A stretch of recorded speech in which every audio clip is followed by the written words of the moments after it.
Hi guys, welcome back to my channel. So we are continuing the story of First Samuel chapter 14. Okay, so Jonathan defeats the Philistine. Now it happened one day that Jonathan, the son of Saul, said to the young man who bore his armor, "Come, let us go over to the Philistines' garrison that is on the other side." But he did not tell his father.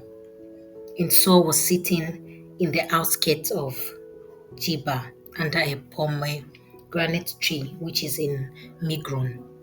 The people who were with him were about 600 men. Ahijah, the son of Hitab, Ichabod's brother, the son of Phinehas, the son of Eli, the Lord's priest in Shiloh, was wearing an ephod. But the people did not know that Jonathan had gone. Between the passes by which Jonathan sought to go over to the Philistines' garrison, there was a sharp rock on one side and a sharp rock on the other side. And the name of one was Boses, and the name of the other was Sene. The front of one faced northward opposite Michmash, and the other southward opposite Gibeah. Then Jonathan said to the young man who bore his armor, "Come, let us go over to the garrison of these uncircumcised. It may be that the Lord will work for us. For nothing restrains the Lord from serving by many or by few." So his armor bearer said to him, "Do all that is in your heart.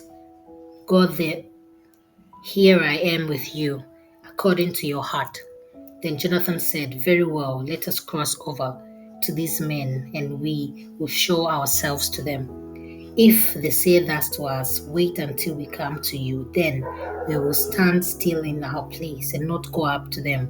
But if they say thus, 'Come up to us,' then we will go up, for the Lord has delivered them into our hand, and this will be a sign to us."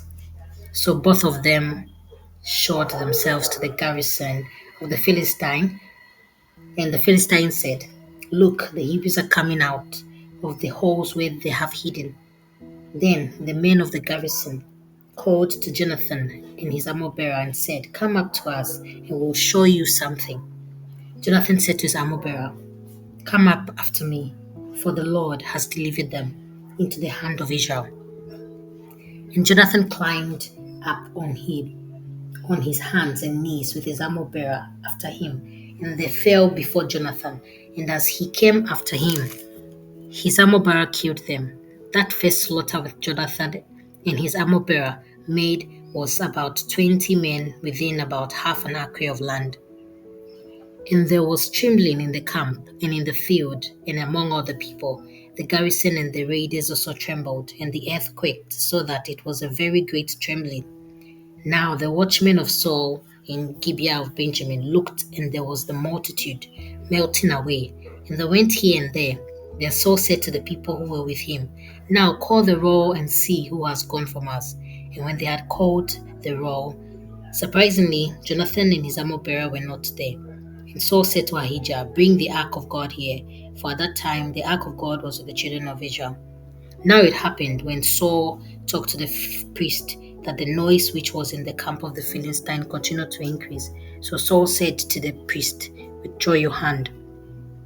Then Saul and all the people who were with him assembled, and they went to the battle. And indeed every man's sword was against his neighbor, and there was a very great confusion. Moreover, the Hebrews who were with the Philistines before that time, who went up with them into the camp from the surrounding country, they also joined the Israelites who were with Saul and Jonathan. Likewise, all the men of Israel who had hidden in the mountains of Ephraim, when they heard that the Philistines fled, they also followed hard after them in battle. So the Lord saved Israel that day. The battle shifted to Beth Aven. And the men of Israel were distressed that day, for Saul had placed the people under oath, saying, "Cursed is the man who eats any food until evening, before I have taken vengeance on my enemies." So none of the people tasted food. Now all the people of the land came to a forest, and there was honey on the ground. And when the people had come into the woods, there was the honey dripping, but no one put his hand to his mouth, for the people feared the oath. But Jonathan had not heard his father charge the people with the oath.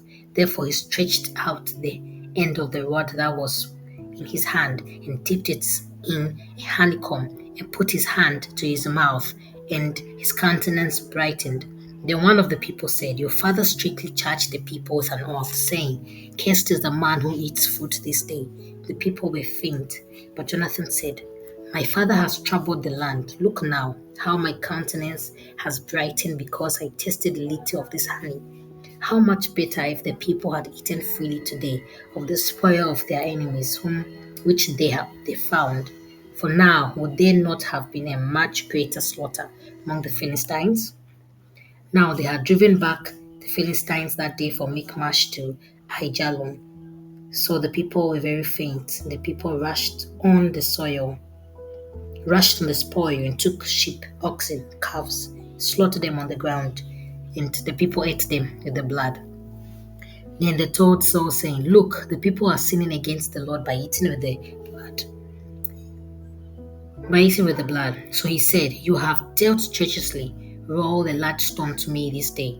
Then Saul said, Disperse yourselves among the people, and said to them, Bring me here every man's ox and every man's sheep. Slaughter them here and eat, and do not sin against the Lord by eating with the blood. So every one of the people brought his ox with him that night, slaughtered it there. Then Saul built an altar to the Lord. This was the first altar that he built to the Lord. Now Saul said, Let us go down after the Philistines by night, and plunder them until the morning light, and let us not leave a man of them. And they said, Do whatever seems good to you. Then the priest said, Let us draw near to God here. So Saul asked counsel of God, Shall I go down after the Philistine? Will you deliver them into the hand of Israel? But he did not answer him that day. And Saul said, Come over here, all you chiefs of the people, and know and see what this sin was today. For as the Lord lives, who serves Israel, though it be in Jonathan my son, he shall surely die. But not a man among all the people answered him. Then he said to all Israel, You be on one side, and my son Jonathan and I will be on the other side. And the people said to Saul, Do what seems good to you. Therefore Saul said to the Lord God of Israel, Give a perfect lot. So Saul and Jonathan were taken, but the people escaped. And Saul said, Cast lots between my son and me. So Jonathan was taken. Then Saul said to Jonathan, Tell me what you have done. And Jonathan told him and said, I only tasted a little honey with the end of the rod that was in my hand. So now I must die? Saul answered, God do so, and more also, for you shall surely die, Jonathan. But the people said to Saul, Shall Jonathan die who has accomplished this great deliverance in Israel? Certainly not. As the Lord lives, not one hair of his head shall fall to the ground, for he has worked with God this day. So the people rescued Jonathan, and he did not die. Then Saul returned from pursuing the Philistine, and the Philistines went to their own place. So Saul established his sovereignty over Israel and fought against all his enemies on every side, against Moab, against the people of Ammon, against Edom, against the kings of Zobah, and against the Philistines. Wherever he turned, he harassed them. And he gathered an army and attacked the Amalekites and delivered Israel from the hands of those who plundered them. The sons of Saul were Jonathan, Jeshua, and Malchisua, and the names of his two daughters were the names of the firstborn Merab and the name of the younger Michal. And the name of Saul's wife was Ahinoam. The name of the daughter of Ahimaaz. And the name of the commander of his army was Abner, the son of Ner, Saul's uncle. Kish was the father of Saul, and Ner, the father of Abner, was the son of Abiel. Now there was fierce war with the Philistines all the days of Saul. And when Saul saw any strong man or any valiant man, he took him for himself.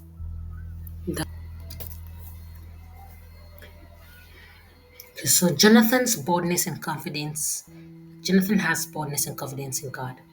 His words strike me. Come, let us go over to the garrison of this uncircumcised. It may be that the Lord will work for us, for nothing restrains the Lord from saving by many or by few. Jonathan's one step ushers and changes the fate of the war. He brought victory to the Israelites, and he had faith in God's ability. The Israelites, after hearing the Philistines fled, they came out of their hiding place to pursue very hard after them. So, taking a step of boldness and trusting in God will have tremendous and lovely effect on our life. It will go a long way to help others. Because if Jonathan did not step up, they probably would have lost the ball because the odds against them was very bad. It was kind of impossible to win that war. Jonathan conquered fear with trust in God, boldness, courage, faith in God. He said, "It may be that the Lord will work for us." He was hoping in God to work for them, and God did not disappoint Jonathan in his armor bearer. He took the step in hope that God will work. He said, he even trusted God for a sign to show him if they will have victory or not. It came that the sign proved the Lord had given the deliverance from their enemies. That's in 1 Samuel chapter 14, verse 8 to 10. It says, "Then Jonathan said, 'Very well, let us cross over to these men, and we will show ourselves to them. If they say thus to us, wait until we come to you, then we will stand still in our place and not go up to them.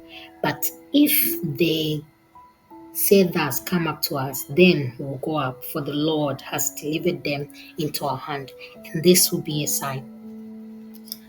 In considering the kind of enemies the Israelites were up against, if they had a chance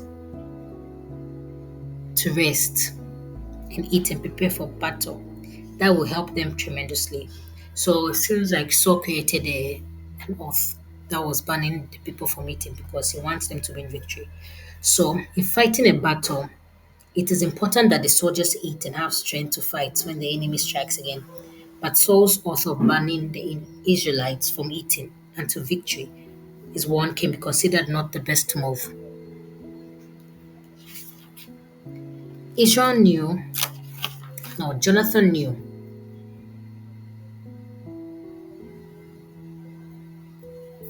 Jonathan knew he needed to eat to be rejuvenated and strengthened. That one taste of honey, like made his face and shining better, and everyone followed suit. And they ate the spoils of the enemy, goats, sheep, oxen. So now Saul wants to find out the root cause of the situation. And then they use the casting of the lots to determine who broke the oath first. The last man standing. So it came out that it was Jonathan. And then Jonathan had said that he only tasted a little honey with the end of the rod that was in his hand. So in Proverbs chapter 16, verse 33, it talks about the lot. It says, "The lot is cast into the lap, but its every decision is from the Lord." This verse suggests that even though the outcome appears to be determined by chance, ultimately God is in control of the decision. God is from Bible study tools. Okay, so God is in control of the Lord system. So even though it might be by chance, God is in control of it. So now Saul says that Jonathan must die. But the soldiers and the Israelites present realize that Jonathan can't die, considering what he has done for them and the victory that he has won for Israel. He can't die.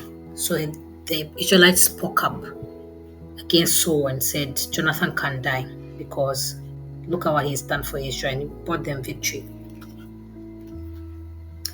So Israel delivered him from Saul. The Israelites believed that Jonathan worked with God that day to bring them victory over their enemies.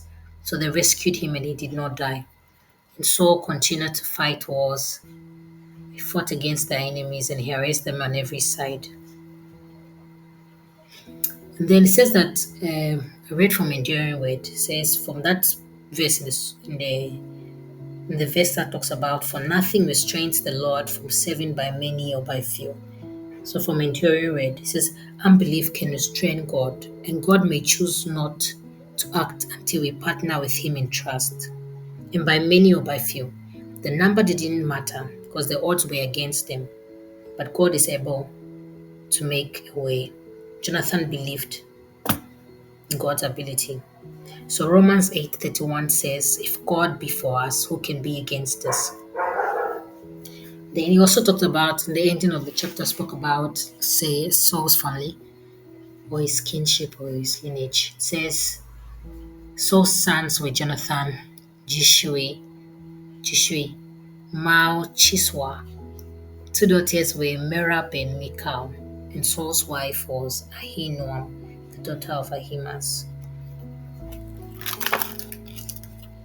Okay, so Jonathan had great faith in God, and Jonathan was more like, God can win a great victory through even me, than and not I can win a great victory with God's help. The statement from Enduring Word strikes me. Wow. Jonathan availed himself to be used by God to help Israel. The power of encouraging words. The armor bearer assured Jonathan he will be with him and he will follow his decision. He encouraged him to do what is in his heart. When God uses a man, he always calls others around the man to support and help him. We should encourage each other in the Lord. So if you read Hebrews chapter 10, verse 25, it says, not giving up meeting together, as some are in the habit of doing, but encouraging one another, and all the more as you can see, the day is approaching. God tells us from the verse that we must fellowship with others. We must spend time together and encourage each other in the Lord. We are not meant to be an island or isolate ourselves. So if we have stopped attending church for a valid reason, I humbly ask that we reconnect ourselves back to fellowship, the Bible believing church with the saints, because we are not meant to live as loners or islands. Thank you for joining and stay blessed.